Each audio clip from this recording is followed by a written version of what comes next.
जय जय दर्शकों, मैं शिफाली जैन और आप सभी का स्वागत है जिनवाड़ी चैनल के विशेष कार्यक्रम भक्तामर स्तोत्र अर्थ सहित में। दर्शकों, इस कार्यक्रम का प्रसारण इस विकट परिस्थिति में लोगों को धर्म के मार्ग पर चलने और स्वयं और परिवार के जीवन को सुरक्षित करने के लिए किया जा रहा है। इस कार्यक्रम में मुनि पुंगव श्री सुधा सागर जी महाराज भक्तों को भक्तामर स्तोत्र के वाचन के साथ उसके अर्थ और महत्व से परिचित करवा रहे हैं। तो आइए भक्तों, देखते हैं आज के एपिसोड में गुरुवर क्या सिखा रहे हैं हमें। जितनी कसाएं आज समाज के कार्यकर्ताओं में हैं, इतनी कसाएं दुनिया में अन्न में नहीं है। जितनी कसाएं, आप तो ललितपुर फॉर एग्जाम्पल देखो, जब चुनाव होते तुम्हारे समाज के, ऐसी कसाएं बन जाती हैं। चुनाव हो गए फिर भी अभी वो गांठ कसाएं तो अभी भी चल रही है, अभी भी चल रही है। और मुझे नहीं लगता है कि चुनाव की बंधी हुई कसाएं जिंदगी में निकल पाएगी। वो तो भवांतर में जब तक नौला और सांप नहीं बनेंगे तब तक निकलने वाली नहीं है। नौला और सांप बने बिना इतनी तीव्र कसाएं। हम समाज की सेवा करने गए थे, समाज ने मुझे सेवा के योग्य नहीं समझा। जय जिनेंद्र, क्या बात हुई? इसमें बुरा मानने की क्या जरूरत है? इसमें परिणाम बिगाड़ने की क्या जरूरत है? इसमें कसाय करने की क्या जरूरत है? समाज ने इसको योग्य समझा, उसको जिता दिया। मुझे योग्य समझा, आत्म परीक्षण करो। विपक्ष में आरोप देने की अपेक्षा आत्म परीक्षण करना चाहिए कि हमारे में कोई कमी थी तभी मैं जीता हारा हूं। विपक्ष को दोष दे ही, क्योंकि विपक्ष तो हराने के लिए ही खड़ा था, उसका तो स्वभाव है। मैंने कहा, एक मां चौराहे पर लुट गई,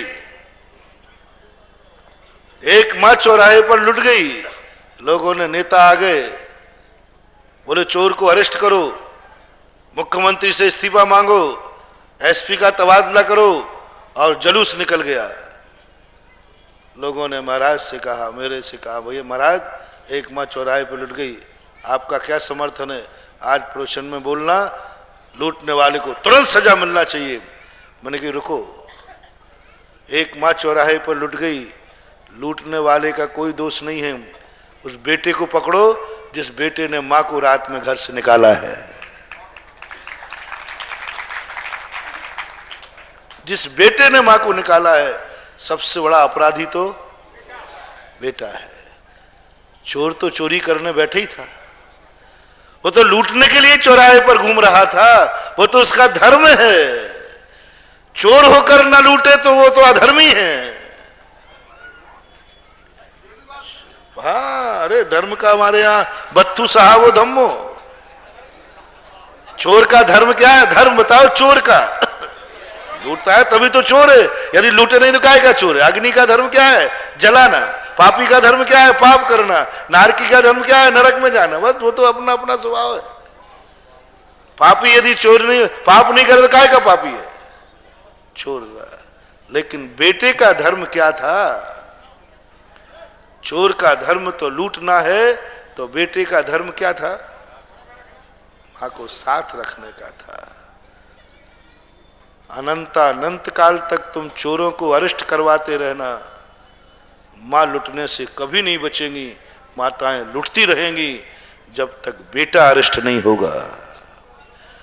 और जिस दिन बेटा अरेस्ट हो जाएगा, दुनिया की मां लुटना बंद हो जाएंगी, क्योंकि कोई बेटा मां को घर से निकालेगा नहीं, दुनिया का चोर उसको लूट नहीं सकेगा। यही तो परीक्षण है। मैं हारा क्यों? कसाय करने की जरूरत नहीं है।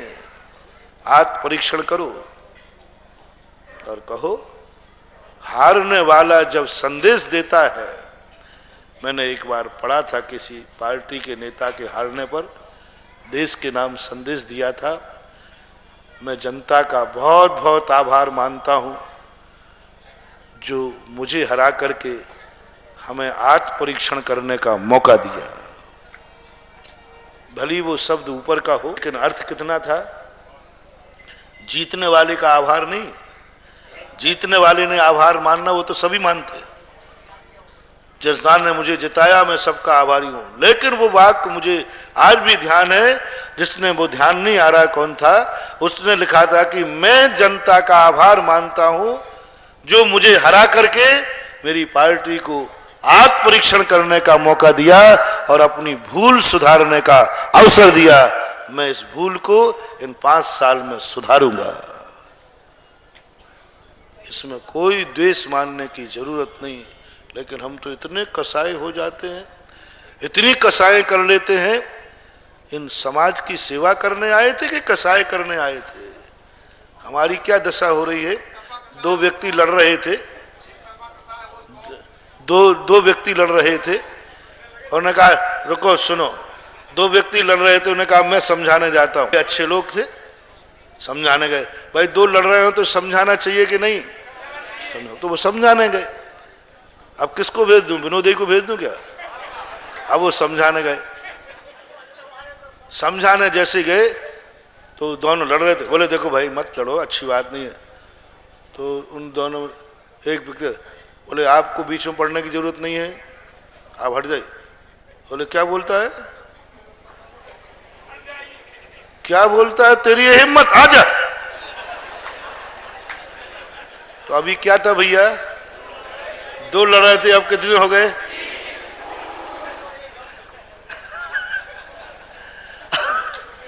गए थे 2 की कसाई मिटाने और स्वयं कसाई। अपन लोगों के हाल ये है, हम दूसरे को समझाने जाते हैं और स्वयं लड़ने बैठ जाते हैं। हिम्मत मुझे मैं समझाने आया, आज आप तू मेरे से निपट ले। महाराज ने देखा भैया क्या कर रहे हैं, समझाने गए। बोले महाराज आप भी अब चुप रहो, अब मामला दूसरा है। क्या हो रहा है?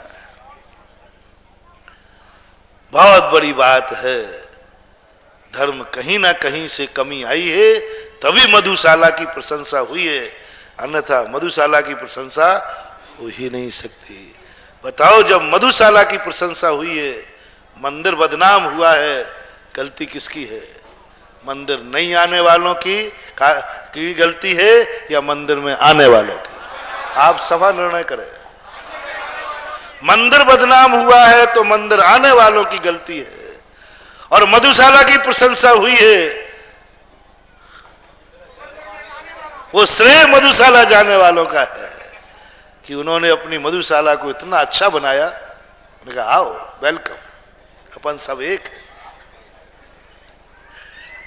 और हमने कहा ये ध्यान रखना तुम्हारी पार्टी है तो मैं तो मंदिर ही नहीं जाऊं उसमें। ये बहुत बड़ा पाप। इस पाप की तरफ किसी की दृष्टि नहीं है। पानी छना पान के पीते हैं। 5 पापों से निर्वृत्ति बहुत है जैनियों में, लेकिन हमें ये देखना है कहीं ये धर्म, ये त्याग, ये व्रत, ये पूजा पाठ इनको बदनाम तो नहीं कर रहे हैं। कुछ भी कर लेना, अब मैं अवक्ष सेवन नहीं करूंगा, नहीं करूंगा।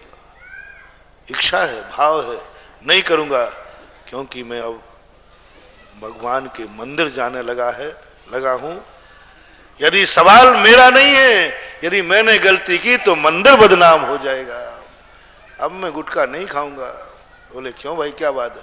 अच्छा नहीं, मजा तो बहुत आ रहा, अभी भाव हो रहा है, लेकिन अब मैंने आज भगवान की अभिषेक किया है, इन हाथों से नहीं खाऊंगा, क्योंकि मैं खाऊंगा तो भगवान बदनाम होगा, अभिषेक बदनाम होगा। अब नहीं खाऊंगा गुटखा। बोले क्यों क्या बात है? बोले नहीं, इस मुंह से अब मैंने भक्तांबर पाठ पढ़ लिया है। जिस मुंह से मैंने भक्तांबर पाठ पढ़ा, वो मुख से अब गाली नहीं निकलेगी।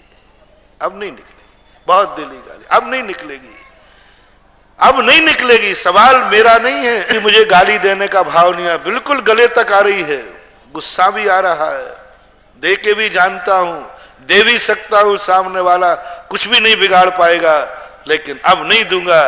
क्यों? मैंने भक्तांबर पाठ ही मुंह से पढ़ा है।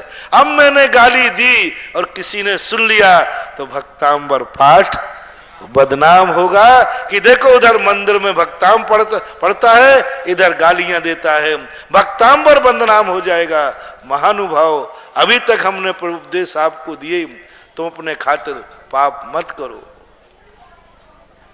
तुम्हारा अहित हो जाएगा। यदि तुमसे नहीं छूट रहा हो अशुभ पाप तो 3-4 बातें बता देता हूं। अपने खातिर मत छोड़ना, छोड़ो अपने खातिर तो अच्छा ही है, वो मैं बता ही चुका, लेकिन नहीं छूटे तो कम से कम ऐसे कुछ पाप छोड़ देना अपनी कुल की लाज के कारण। मेरे तो मन हो रहा है पाप करने का, मेरा तो मन हो रहा है कि पाप करूं, कर भी सकता हूं, लेकिन नहीं करूंगा क्योंकि मेरे कुल में कलंक लग जाएगा। कुल के लाज के कारण मैं नहीं करूंगा। मैं बर्बाद हो जाऊं तो हो जाऊं, लेकिन मैं कुल को बदनाम नहीं होने दूंगा। ऐसा व्यक्ति बहुत महान है। मैं बदनाम हो जाऊं तो हो जाऊं, कुल को बदनाम नहीं होने दूंगा। जाति को जैन धर्म में लोग कहेंगे किस कुल का आदमी है। सवाल मेरा नहीं है, सवाल एक निम्न कुल वाला पाप कर रहा है, एक उच्च कुल वाला पाप कर रहा है, दोनों में किसकी निंदा ज्यादा होगी? उच्च कुल वाले की। बस कुल के खातिर छोड़ देना, जाति के खातिर छोड़ देना, आत्मा के खातिर मत छोड़ना। तुम्हारा मन नहीं कर रहा है तो मत छोड़ना आत्मा के खातिर, लेकिन कुल के खातिर छोड़ना, धर्म के खातिर छोड़ देना। मैं जैन धर्म के नाम से जानते हैं, मैं मंदिर से लौट के आया हूं, दुनिया जान रही है। मेरा मन कर रहा है कि इसको कुछ कहूं, लेकिन नहीं करूंगा क्योंकि मैं मंदिर से लौट के आया हूं और मंदिर बदनाम हो जाएगा। आप ये तो दूर निगेटिव बात, अब आप कर सके, आपके अपने द्वारा हर चीज बदनाम हो रही है। हम अभिषेक कर करके थक जाते हैं, हम कह के आते हैं हम अभिषेक में बहुत बड़ी महिमा है, बहुत अपरंपार महिमा है। गंधोदक से इसलिए मैंने आजकल अभिषेक शुरू कर दिया जिससे मेरी बीमारी दूर हो जाए, और बीमारी दूर 6 महीने हो गए अभिषेक करते करते, बीमारी दूर नहीं हुई। 6 महीने बाद पड़ोसी ने पूछा क्यों भाई हाल चाल क्या है? बोले बीमारी तो और बढ़ गई। तो अभिषेक ने मैं पहले ही कहता था इसमें कुछ नहीं है। अब बोलो सावधान, आप कह के आए थे अभिषेक से सब दूर हो जाएगा।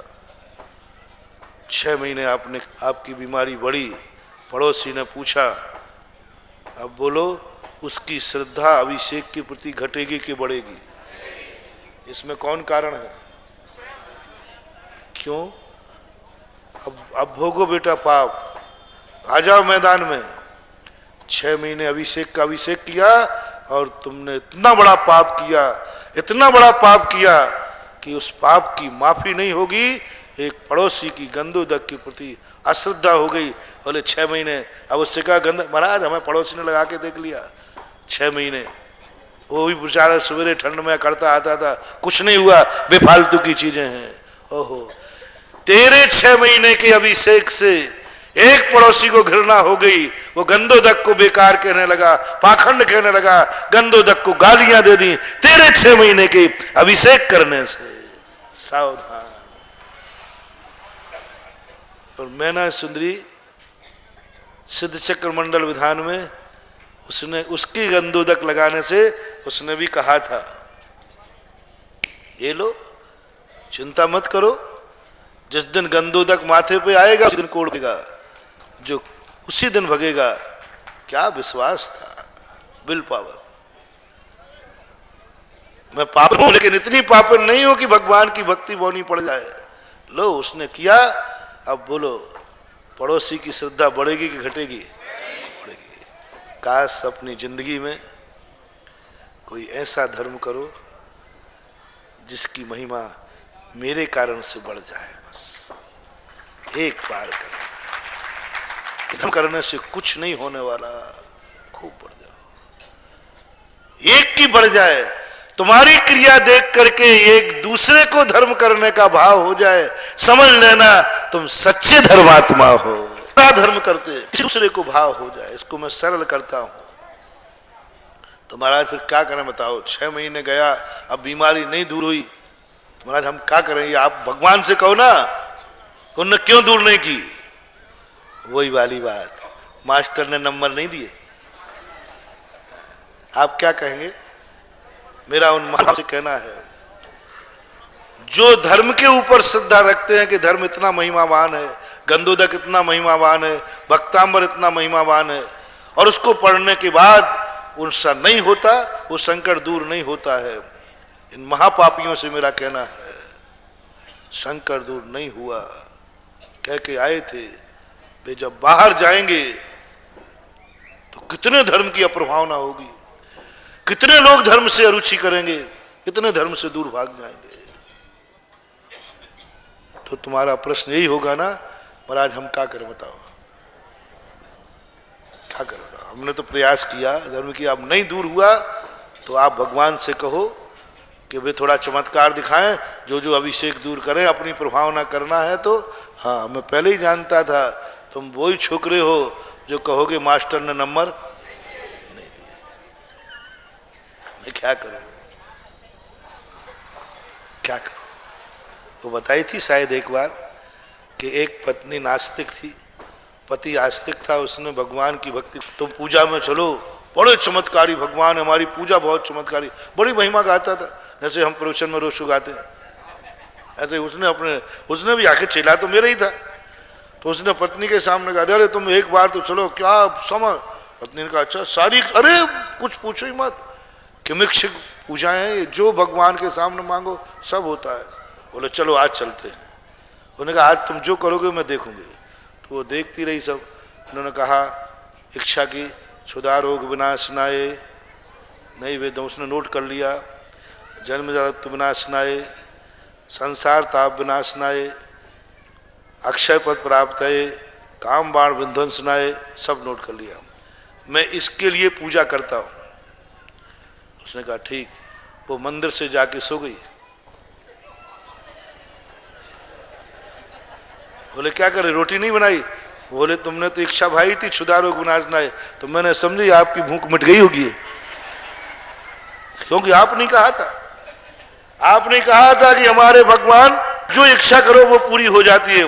तो हमने अच्छी तरह नोट किया आपने क्या भावना भाई थी। तो हमने सोची अभी भूख मिट गई होगी है तुम्हारी। बताओ, बनिया के तो हाल ही उल्टे। मंदिर में जाने के पहले भूख नहीं लगे, मंदिर से जाने के बाद तो ऐसा लगे कि भूखा बानिया। यदि 12 बजे तक मंदिर नहीं जाए तो उसको भूख नहीं लगती, और 8 बजे मंदिर कर आए। क्यों भाई शीलचंद, यही बात है ना? अब बैठे यही लोग खुद कहते हैं हमसे, मंदिर जाने के बाद पता नहीं, और मंदिर में भावना भाई जाती है क्षुधा रोग विनाशनाय। और सबसे ज्यादा ये पूजा करते ना, इनसे पूजा क्या कि इनके पेट में चूहा वहीं कूदने लग जाते हैं। जबलपुर वालों ने तो बड़ा गजब कर लिया था, इतना गजब किया, इतना गजब किया, जितने पूजा करने वाले थे प्राय 70-80% लोग बोले महाराज अभिषेक के पूजन करने के पहले भूख नहीं लगती, उसके बाद तो इतनी खुल के भूख लगती है कि वे घर तक नहीं जाते। मंदिर के सामने चाट का ठेला खड़ा किया था मंदिर पूजा करने वालों ने, कि मैं घर तक नहीं जा सकता, इतनी भूख लगती है, जब तक एक आध दो। बिल्कुल ठीक मंदिर के सामने खड़ा था, और सब धोती दुपट्टा वाले खाते थे उसके। मैंने कहा भगवान ये मामला क्या है? क्षुधा रोग विनाश ना। क्या जवाब दोगे उस नास्तिक पत्नी को? बोलिए। जो अभी तक कहते आए हमें बुद्धू बनाते थे, इच्छाएं पूरी होती हैं। यदि सत्य था तो इच्छा पूरी क्यों नहीं हुई, और झूठ था तो हमें बुद्धू क्यों बनाते आए? बताओ जवाब क्या है तुम्हारा? अब आज से या तो मंदिर जाना बंद करो, और नहीं तो रोटी खाना बंद करो, और कहो झूठ मांस का, अब आज से मैं रोटी नहीं खाऊंगा, सब भूख मिट गई। झूठ बोलो तो भूखे मरो, और साची बोलो तो मंदिर छोड़ो। या तो पत्नी कहते मंदिर छूटो, आज छोड़ो आज से, अन्यथा रोटी खाना छोड़ो आज से, क्योंकि आपने भाव थे क्षुधा रोग विनाश नाए। नहीं, क्या है मामला? अभी कोई प्रश्न करने वाला नहीं मिला है, इसलिए पाखंडी धर्म चल रहे हैं। और जिस दिन मिल जाएगा उसी दिन बगले झांकोगे, क्या जवाब है तुम्हारा? वहां करो भैया, कहो, जवाब दो। पूजा तो सही है, पूज भी सही है, लेकिन मेरी पुजारी गलत है, मैं गलत हूं, इसलिए ऐसा हो रहा है। यदि इससे नहीं होता तो फिर कैसे हुआ है? यदि ये परिणाम अपने में जाग जाए तो हम बदनाम। और दूसरा परिणाम जाग जाए कि मैं जिंदगी में एक कार्य जरूर करूंगा। और समंत भद्र महाराज ने 8वां अंग जो प्रभावना का रखा, वो इसलिए रखा कि उनको संदेह है कि 7 धर्म तुमने पाल लिए, निसंकित पक्के हो, जैन धर्म ही सच्चा है, निकांक्षित हो गया, सारे धर्म पाल लिए। समंत भद्र कहते अभी नहीं होगा कार्य की सिद्धि, अभी विश्वास नहीं है कि तुम सही हो कि गलत हो। तो फिर किसमें प्रभावना रंग कहा? तुम्हारी क्रिया को देख करके क्या दूसरा प्रभावित हो रहा है, या तुम्हारी क्रिया को देखकर दूसरा धर्म से दूर भाग रहा है? यदि तुम्हारा नियम व्रत क्रिया को देख करके लोग, अच्छा तुम गुटखा छोड़ दिया तुमने, बोले हाँ ये सब अभिषेक का चमत्कार है। तुमने गाली देना छोड़ दिया, तुमने गाली देना, जो मां को ही गाली दे दो, तुमने छोड़ दिया, बोले हाँ मैंने छोड़ दिया। बोले ऐसा कैसे हुआ? बोले भक्तांबर के पाठ का चमत्कार है। किसका चमत्कार है? भक्तांबर के पाठ का चमत्कार है कि मैंने एक बार पाठ किया, अब मैं गाली कभी नहीं निकालूंगा। तो बोलो तुम्हारे द्वारा भक्तांबर की महिमा बढ़ी कि नहीं बढ़ी? बस जिंदगी में ऐसा एक पाठ करो, ऐसा एक जाप दो, अब मैं इन हाथों से कोई गलत कार्य नहीं करूंगा, क्योंकि मैंने हाथ भगवान को छुए हैं।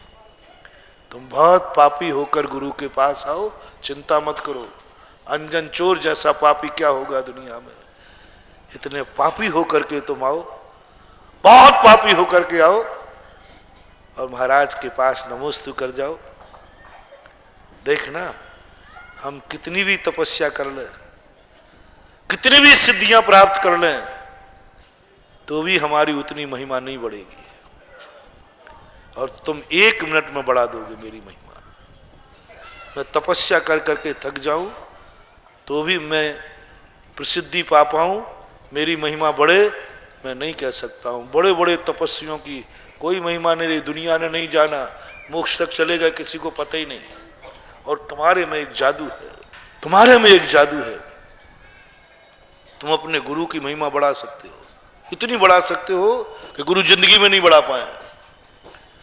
तुम बहुत सर्वगुण संपन्न हो, दुर्गुण संपन्न, सर्व पाप करते हो, बुराइयां तुम्हारे में भरी हैं, जग जाहिर हैं, और तुम आकर महाराज को नमोस्तु करना और प्रवचन में बैठ जाना। और यहां से जाने के बाद वो सब दोस्त मिलेंगे, चलो यार, बोले नहीं अब नहीं जाऊंगा, बस अब नहीं जाऊंगा, अब नहीं खाऊंगा गुटखा, अब नहीं खाऊंगा शराब, अब कुछ गलत नहीं होगा। बोले क्यों? आज मैंने महाराज का दर्शन कर लिया है, आज मैंने महाराज के प्रवचन सुन लिए हैं, आज महाराज का पैर छू लिया है।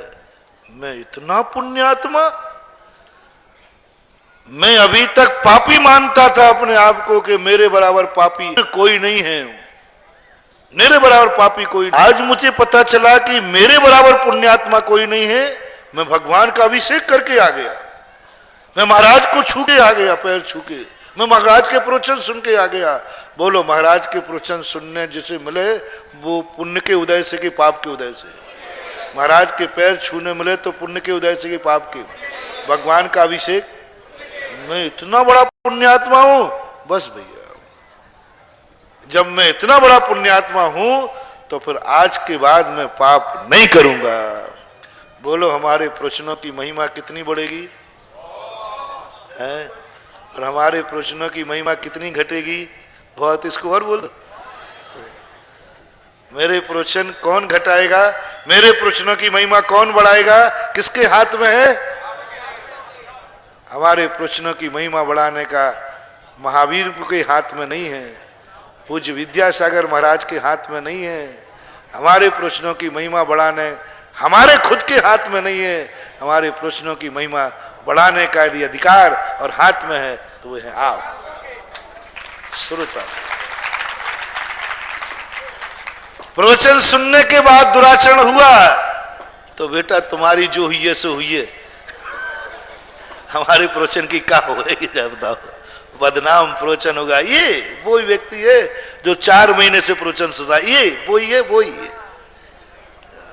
प्रवचन बदनाम हो गया। महाराज के चरण बदनाम हो गए, महाराज बदनाम हो गए। महाराज देख लिया महाराज आपके भक्तों को। अरे भैया मेरे में क्या देख लिया? बोले क्या देखना आपने? क्या बोल रहा हो भैया? मेरे में क्या? बोले क्या देखना? आपके भक्तों को देख लिया मैंने। इधर आपके भक्त बने रहते और वहां क्या क्या करते हैं? जाके जैसे नदियां नाले वहां के वैसे भरका, और जाके जैसे गुरु मतारी वाके वैसे लड़का। माता पिता के धन गुरु लगा दिया, कोई बात नहीं। जाके जैसे बाप मतारी वाके वैसे, बताओ लड़का को देखकर बाप बदनाम हो गया और बाप ने बेचारे ने कुछ किया ही नहीं था। ये कितना बड़ा अपराध है। गुरु ने कोई अपराध नहीं किया, गुरु निर्दोष है, लेकिन गुरु के चेले ने ऐसा अपराध किया कि बदनाम छाटे गुरु पर पहुंच गए। ऐसा अपराध जिंदगी में कभी मत करना। ठलुओ बहुत अच्छा, इसलिए मैंने ताली बजाई थी। ललितपुर के ठलुओं को ये अखंड भक्तांबर क्या बैठ गया, ठलुओं को हलवा मिल गया। ये मान लो। अब इस भक्तांबर पाठ का नाम रख दिया जाए ठलुओं का हलवा। क्या नाम रखे? ठलुओं का हलवा है। कैसा लग रहा है? ठलुओं का हलवा, ठलुओं का हलवा, ठलुओं का हलवा है? नहीं, हमें ठलुओं का हलवा नहीं बनाना है। ये ठलुओं का हलवा खाएंगे तो इनको डायबिटीज बढ़ेगी, हार्ट अटैक होंगे। हमें तो उनका चाहिए जो 24 घंटे कामों में व्यस्त होते हैं, उनके लिए भक्तांबर हलवा बन जाए तो बड़ी बात माने, क्योंकि वो इतना पसीना बहाते हैं, 24 घंटे व्यस्त हैं, फिर भी कहें नहीं अब हमारे नगर, मेरा नगर पुण्यात्मा, इतना पुण्यात्मा कभी आज तक दुनिया में नहीं सुना कि 24 घंटे भक्तांबर पाठ होता है, 24 घंटे भक्त चलते हैं। हमारे यहाँ कम से कम 1 घंटे, यदि मैं ललितपुर में रहता हूं तो 1 घंटे भक्तांबर पढ़ने नहीं जाऊं तो मेरा यहां जिंदा रहना व्यर्थ है। मैं ऐसे पुण्यात्मा नगर में रहता हूं, ऐसे पुण्यात्मा नगर में जिस नगर में अखंड भक्ति चल रही है, और उस भक्ति में मैं क्या, कल जब तुम यहां से मर के जाओगे, कोई देवता पूछेगा, कोई कर्म पूछेगा, कोई यम पूछेगा, किसी अपेक्षा लगा लेना कि भाई कहाँ से आए हो? ललितपुर से। हम ललितपुर से? अच्छा ललितपुर से, बड़े पुण्यात्मा जीव हो आप तो। यमराज पूछ रहा है ललितपुर से आए तुम? हाँ हाँ ललितपुर से, उत्तर प्रदेश में ललितपुर है, उसी से आया हूँ। अच्छा, और यमराज की बड़ी श्रद्धा जगी, ललितपुर से? वही ललितपुर जहाँ अनंतकालीन भक्तांबर पाठ चल रहा है? हाँ हाँ वही ललितपुर। तो आपने तो भक्तांबर पाठ में जाते ही होगे प्रतिदिन?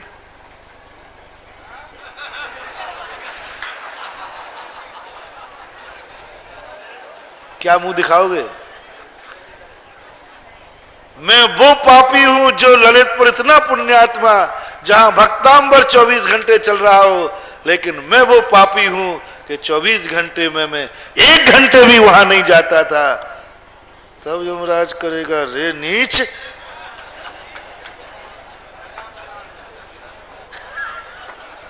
रे दुष्ट, दुनिया को तो हमने देखा, जहां धर्म नहीं था वहां धर्म नहीं किया। तेरे यहां तो नदी बह रही थी, पानी में मीन प्यासी, मुझे सुन सुन आवे हंसी है। मगर पानी में रह रहा है और कह रहा है 1 लोटा पानी, तब यमराज उठा के कहेगा फेंक दे इसको नरकों में। ये सबसे ज्यादा ऊंचाइयां मिलेंगी तो ललितपुर वालों को, और सबसे ज्यादा नीचाइयां मिलेंगी तो ललितपुर वालों को। जब वो कहेगा इतना बड़ा तू पापी, घंटे भर भी समय नहीं निकाल सका, उस पुण्य में अपने पाप नहीं धो सका, बहुत खतरा है। अखंड अनंतकालीन भक्तांबर पाठ जो बैठ गया ना, इसको अच्छा ही मत समझना, ये बर्बाद करे। ऐसा अभिशाप मिलेगा बेटा 10 भाव तक ठिकाने नहीं लगना। लेकिन किनको? हाँ, ऐसे नहीं कि सबको। मैंने कहा था ना, ये मंदिर अभिशाप देते हैं, सारे दुनिया के अभिशाप कट जाएंगे। सबसे ज्यादा मंदिरों का अभिशाप लगता है, सारे दुनिया के अभिशाप कट जाएंगे। साधु खतरनाक है। सुनो, समय पढ़ना भी तो है अपन को, सुना दूं कि पढ़ लूं? सबसे ज्यादा साधु को बुलाना मत अपने नगरों में, मेरा कहना मान जाना। साधु को नहीं बुलाने में बहुत फायदा है, ज्यादा पाप नहीं है। नहीं बुलाया, बुलाने के बाद बड़ा खतरा है। प्रवचन नहीं कराना साधु के, मेरा कहना मान जाओ। प्रवचन मत कराना, नहीं कराने में कोई घाटा नहीं। और बेटा प्रवचन कराए, प्रवचन चल रहे हैं और तुम वहां दुकान पर बैठे हो, तुम वहां बाथरूम में नहा रहे हो, तुम बिस्तर में सो रहे हो, बर्बाद हो जाओगे। ऐसा ज्ञानावरणी कर्म का बंध होगा कि तुम 10 भाव तक भी बुद्धिमान नहीं हो पाओगे, अनार का नहीं सीख पाओगे। बहुत स्पष्ट कह रहा हूं। दर्शकों, एक तो कल्याणकारी भक्तामर स्तोत्र, उस पर मुनि पुंगव श्री सुधा सागर जी महाराज का वाचन और व्याख्या वाकई अनुपम संयोग सा प्रतीत हो रहा है। ऐसा लगता है मानो स्वयं तीर्थंकर भगवान समो शरण में विराजित होकर ज्ञान दे रहे हों। धन्य है ये भक्तामर स्तोत्र और नमन है गुरुदेव आपको, बारंबार नमोस्तु। दर्शकों, अब समय है आपसे विदा लेने का। मुझे दीजिए आज्ञा और देखते रहिए जिनवाड़ी चैनल। जय श्रीनेंद्र।